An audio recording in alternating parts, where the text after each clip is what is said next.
यौम पैदाइश पर खिराज तहसीन साहिर लुधियानवी। कभी खुद पे कभी हालात पे रोना आया, बात निकली तो हर एक बात पे रोना आया।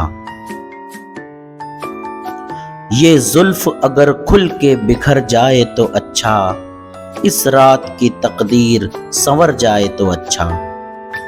मैं जिंदगी का साथ निभाता चला गया, हर फिक्र को धुएं में उड़ाता चला गया।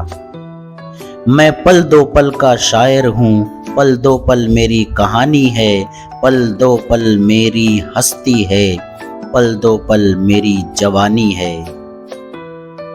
न मुँह छुपा के जिए हम, न सर झुका के जिए, सितमगरों की नजर से नजर मिला के जिए।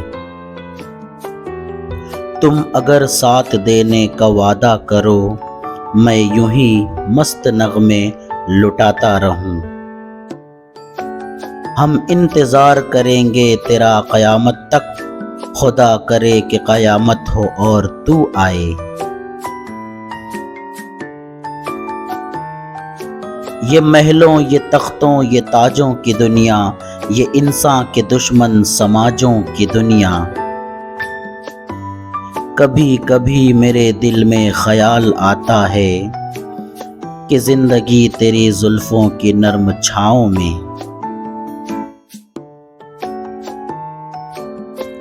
वो अफसाना जिसे अंजाम तक लाना न हो मुमकिन, उसे एक खूबसूरत मोड़ देकर छोड़ना अच्छा।